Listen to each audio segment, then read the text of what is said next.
여러분, 오늘은 한국인만의 독특한 돈을 대하는 태도라는 흥미로운 주제에 대해서 한번 얘기를 해볼까 하는데요. 제가 지금부터 여러분들에게 두 가지 선택지를 드릴 테니 한번 고민해 보시고 선택을 해보세요. 1번은 100%의 확률로 100만 원을 받는다. 그리고 2번은 89%의 확률로 100만 원을 받거나 또는 10%의 확률로 500만 원을 받을 수 있고, 그런데 여기서 1%의 확률로 꽝이 나올 수 있습니다. 자, 그렇다면 여러분들은 이 1번과 2번 중에 어떤 선택을 하실 건가요?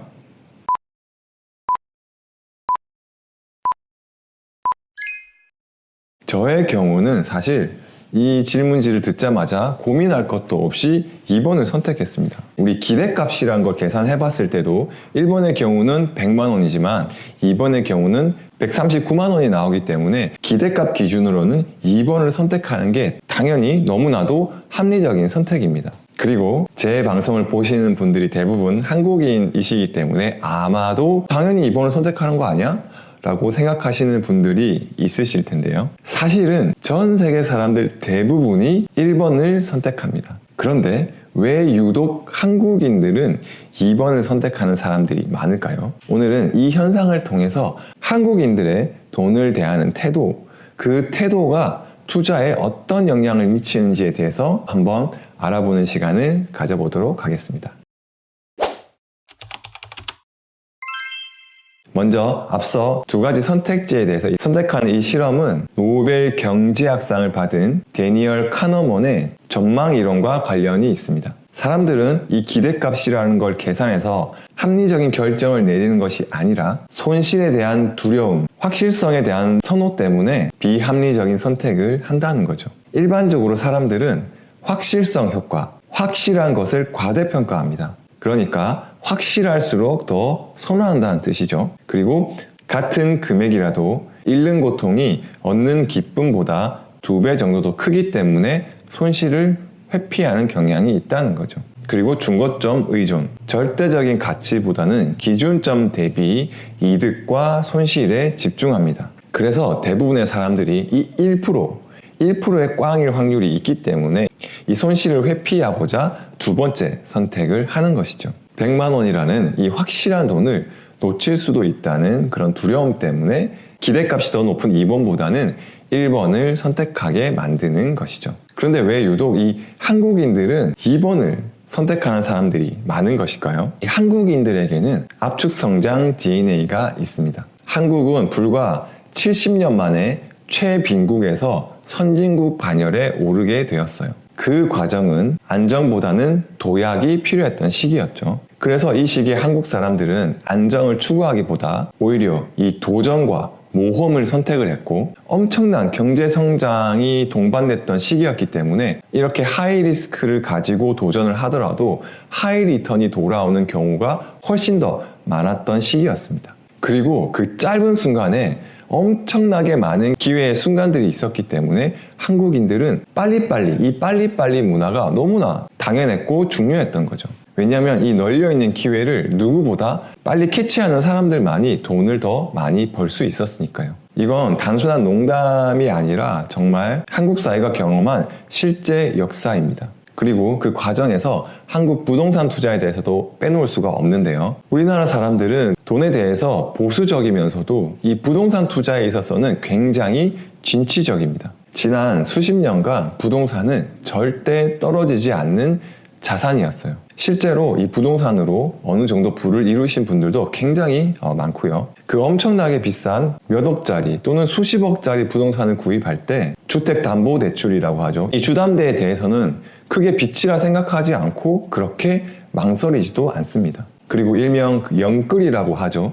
영혼이라도 끌어서 부동산을 마련해야지만이 돈을 벌 수 있다는 그동안의 인식이 이 한국인들에게 어느 정도 리스크를 감수해야지만이 돈을 벌 수 있다는 잠재적인 생각을 심어주기도 했습니다. 또한 이 한국은 세계에서 가장 경쟁이 치열한 나라 중에 하나입니다. 명문대에 가려면 상위 1% 안에 들어야 되죠. 대기업에 취직을 하려고 해도 상위 몇 프로 안에는 들어야 됩니다. 그리고 내 집 마련을 하기 위해서는 그냥 평범한 저축으로는 거의 불가능한 시대에 살고 있어요. 이런 구조에서 안정적으로 평균을 유지한다는 것 자체가 사실은 태보와 낙오를 의미합니다. 그래서 사람들은 이 위험을 감수하고서라도 어떻게든 상위권으로 도약하려는 심리를 가질 수밖에 없게 된 거죠. 이런 한국인들의 리스크를 선호하는 이런 성향이 이 투자 시장에는 어떻게 반영이 되고 있느냐? 첫 번째로 한국 시장은 개인 투자자의 비율이 굉장히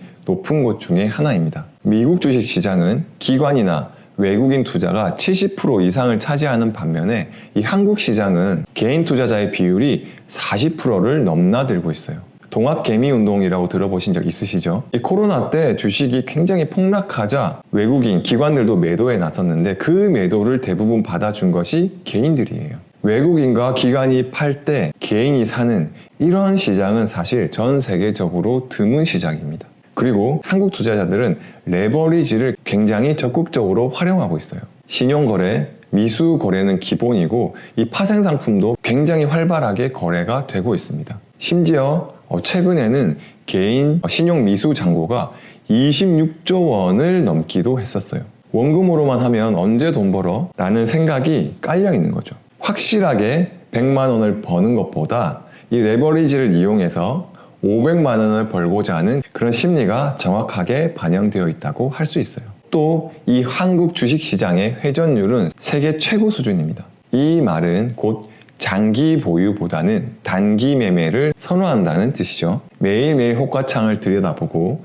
유튜브에서 내일 당장 단기간 급등할 종목을 찾아보죠. 워런 버핏처럼 10년, 20년 장기 투자하는 그것은 미국 시장에서나 가능한 일이야 라고 생각하는 사람들이 많습니다.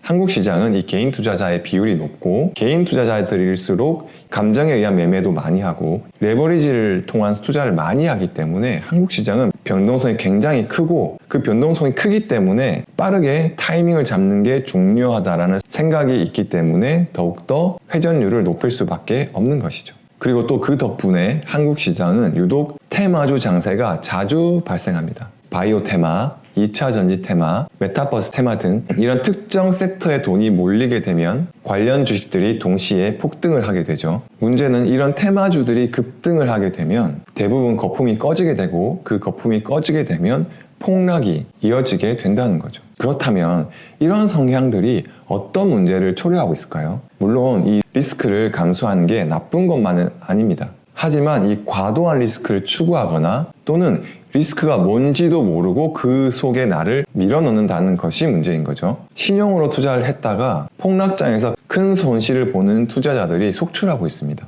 특히 젊은 세대들이 연끌 투자, B2로 투자를 하다가 원금은커녕 빚만 남게 되는 경우가 많아졌습니다. 실제로 뉴스에서도 쉽게 접할 수가 있죠. 사실 저는 이번에 우리 코스피가 4천을 훨씬 넘으면서 거품이 낀 것은 아닌가라는 생각을 많이 했었는데요. 뉴스에서 개인 신용융자 잔고가 25조 원을 넘어서고 심지어 26조 원도 훨씬 넘어서면서 역대 최고치를 계속해서 갈아치웠어요.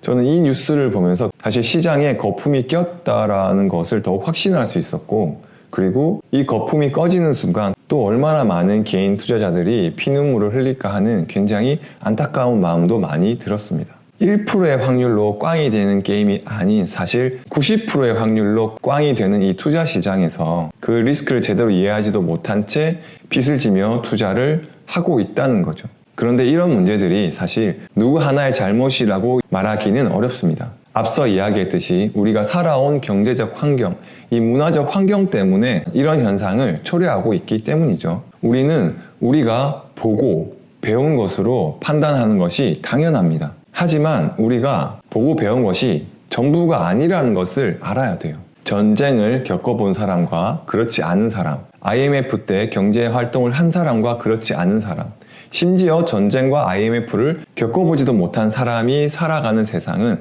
전혀 다릅니다. 그들이 대하는 돈에 대한 태도 역시 너무나 다르겠죠. 그런 경험들이 고스란히 투자에 영향을 미칩니다. 그래서 내 경험으로만 판단하는 것은 오류가 있고 예외의 상황이 있다는 생각을 반드시 하고 있어야 된다는 거죠. 그래서 그동안 한국이 이 짧은 시간 내에 엄청난 성과를 이뤘다는 것은 사실입니다. 그런데요, 지금은 어떤지도 우리는 이제 살펴봐야 합니다. 한때 전 세계에서 한강의 기적을 우리나라를 부러워했던 그런 국면은 이제 지나갔습니다. 고도의 성장을 경험한 사람들은 열심히 하면 된다, 부동산은 무조건 오른다, 대기업에 들어가면 평생 안정적이다 라는 믿음을 베이스로 투자도 임하게 됩니다. 하지만 지금 청년세대, MZ세대들이 맞이한 현실은 완전히 다른 현실이죠. 아무리 열심히 내가 경제활동을 한다고 하더라도 내 집 마련은 정말 꿈꾸기가 힘든 상황이고, 대기업에 취업하는 것도 정말 그 문틈이 좁아졌죠. 그리고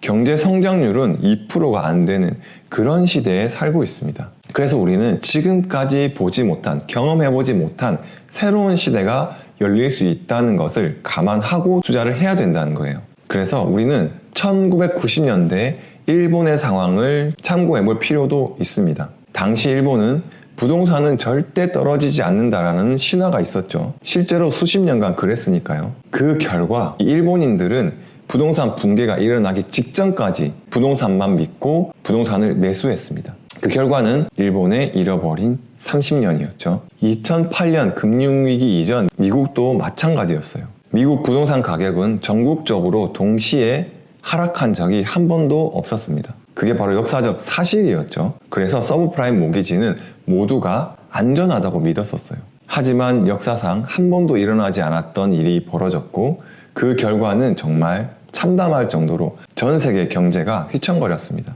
지금 우리 투자 시장도 마찬가지예요. 저금리 시대가 10년 이상 지속되면서 금리는 절대로 오르지 않을 거라 생각했었죠. 하지만 22년도부터 금리가 급등했습니다. 내가 경험한 20년, 30년이 다가 아니라는 거예요. 내가 보지 못한 100년 전의 대공황도, 50년 전의 오일 쇼크도, 내가 겪어보지 못한 다른 나라의 통화 위기도 모두 실제로 일어났던 일입니다. 그리고 그런 일들은 이번에는 다를 거야, 아니 그렇게까지는 안 될 거야, 그런 일은 일어날 수 없어 라고 사람들이 생각할 때 그 직후에 모두 다 일어난 일들이죠. 그래서 투자할 때는 겸손해야 합니다. 내 경험이 틀릴 수가 있고, 역사상 한 번도 일어나지 않은 일은 당장 내일 일어날 수 있다는 가능성을 열어두고 투자를 해야 됩니다. 그 모든 목적이 바로 이 리스크라는 것을 정확히 알기 위해서예요. 로버트 기요사키 책에서 가난한 아빠는 리스크를 피해야 하고 부자 아빠는 리스크를 관리해야 한다고 얘기한 적이 있습니다. 리스크를 피하기만 하면 절대로 부자가 될 수 없다는 거죠. 그래서 우리는 이 리스크를 관리를 해야 하는데, 이 리스크를 관리하기 위해서는 반드시 리스크가 무엇인지, 내가 감당할 수 있는 리스크인지, 그 리스크에 대해서 올바르게 정확하게 알아야 한다는 거죠. 똑같은 종목을 투자하더라도 이 리스크라는 것은 전혀 다를 수가 있습니다. 예를 들어 어떤 종목을 공부를 했는데 이 종목이 자리를 잡고 안정적으로 매출을 내기 위해서는 4년에서 5년이 필요하다고 가정을 해볼게요. 그런데 어떤 사람이 3년 후에 반드시 써야 되는 돈을 투자한다라고 하면 엄청나게 큰 리스크를 안고 투자를 하는 거겠죠. 그런데 10년 후 또는 노후 자금으로 투자를 하게 된다면 그 투자는 거의 리스크가 없는 투자가 됩니다. 그리고 또 그 암호화폐가 초창기일 때 우리나라에 거의 암호화폐에 대한 뉴스가 없었어요. 대부분 미국이나 유럽에서만 그 뉴스를 볼 수가 있었는데, 어느 정도 시간이 지나게 되니까 우리나라 기자분들도 그 뉴스를 퍼와서 한글로 된 기사를 조금씩 찾아볼 수가 있게 되었어요. 그런데 그 당시에 이 기자분들이 이 암호화폐 전문가가 아니잖아요. 그렇기 때문에 그분들이 퍼오는 정보는 미국이나 유럽에서 나왔던 그 기사들의 번역본에 지나지 않았고, 그 번역을 하는 과정에서 해석이 잘못된 경우도 덜어 있었어요. 그런데 그 기사를 접한 투자자들은 정확한 내용을 이해할 수가 없었기 때문에 조금이라도 이 부정적으로 나오는 기사들은 그들에게는 모두 리스크가 되었던 거죠. 불안한 기사들은 그들에게 불안감을 더 가중시켰고, 그런 불안감이 곧 이 암호화폐는 리스크가 크다라는 인식을 가지게 해서 많은 사람들이 투자를 이어나갈 수가 없었던 거죠. 하지만 블록체인 쪽이나 IT 쪽에 종사하는 사람이나 내가 그 분야에 관심이 많아서 그 내용을 깊이 있게 이해를 하고 있다면 이 기사 자체가 사실은 본질을 잘 이해하지 못했구나 라고 판단을 할 수 있게 되고, 그런 불안한 뉴스들로 인해서 가격이 떨어진다면 오히려 그들에게는 싼 가격에 추매할 수 있는 좋은 기회가 되는 거죠. 그래서 사실 공부를 해야 됩니다. 많은 사람들이 어떻게 공부를 해야 할까요? 어떤 공부부터 시작해야 할까요? 라는 질문을 굉장히 많이 하시는데, 사실 크게 본다면 우리가 돈을 벌기 위해서는 돈에 대해서 알아야 되겠죠. 어떤 식물을 키우기 위해서는 식물에 대해서 알아야 되고, 어떤 동물을 키우기 위해서는 동물에 대해서 알아야 되는 것처럼 돈을 벌기 위해서는 돈에 대해서 알아야 됩니다. 돈이 어떻게 생겨났고, 돈이 어떻게 발전했고, 지금까지 돈이 어떻게 흘러와서 지금 달러 시대가 되었는지, 이런 것들에 대해서 공부를 해야 한다는 거죠. 근데 사실 이런 것들은 재미가 없잖아요. 그래서 이런 부분에 대해서는 제가 추후에 우리 구독자분들이 좀 쉽게 공부를 하실 수 있도록 영상을 준비하고 있기 때문에 걱정하지 않으셔도 되고, 어떤 공부를 하면 좋을까에 대해서 제가 추천하고 싶은 것은 본인이 관심이 있는 분야와 연관된 기업이나 또는 그런 기술에 대해서 좀 더 공부를 해보시라는 것을 추천드려요. 왜냐하면 내가 관심이 있지 않으면 지속적으로 공부하기가 힘들어요. 내가 이런 관심 분야의 공부를 하면서 돈까지 벌 수 있다면 더욱더 재밌게 공부를 할 수 있겠죠. 그렇게 되면 더 깊숙하게 들어갈 수가 있고, 거기서 남들이 보지 못한 기회를 찾을 수가 있는 거예요. 그리고 사실 이 주식의 가격이라는 것은 현재의 가치도 포함이 되어 있지만 미래의 가치까지 같이 포함이 되어 있어요. 그런데 내가 관심 없는 분야에 대해서 미래를 내가 상상할 수가 있겠어요? 관심을 가지고 공부를 하다 보면 그 분야에 대한 미래를 상상하기가 쉽습니다. 그렇게 미래를 상상할 수 있어야지만이 그 미래에 대한 가치를 가격으로 환산할 수가 있어요. 그렇게 되었을 때 이 기업의 적정 가치를 현재 매출과 현재 시장을 점유하고 있는 점유율 등으로 현재 가치를 평가할 수 있고, 내가 생각하는 그런 미래 가치까지 더해서 지금 가격이 저평가되어 있는지 아니면 너무 고평가되어서 내가 투자를 하면 안 된다는지, 이런 판단을 할 수가 있는 거죠. 그런 가치를 평가할 수가 없기 때문에 사실 이 가격이 변동될 때 나도 쉽게 흔들리는 거예요. 가치를 정확하게 안다면 떨어지면 싸게 살 수 있고, 가격이 오르게 되면 내가 원하는 적정한 가치에 내가 매도를 할 수 있기 때문에 전혀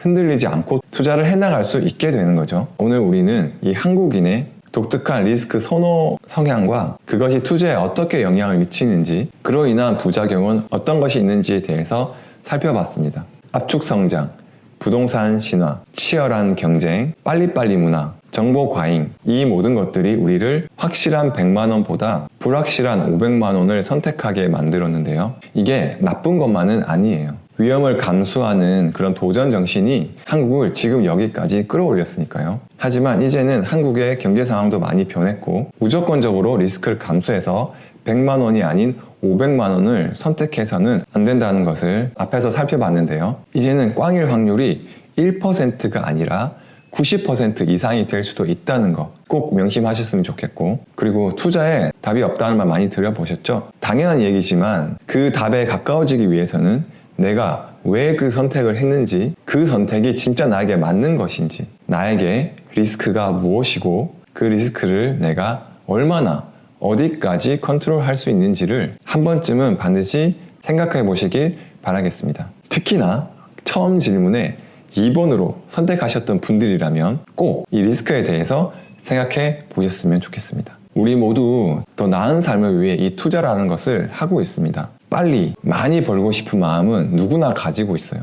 저도 마찬가지고요. 하지만 기억하세요. 천천히 가셔도 괜찮습니다. 중요한 건 끝까지 가는 거니까요. 오늘 이 영상이 여러분들의 선택에 도움이 되는 작은 나침반이 되길 바라겠습니다. 파이팅!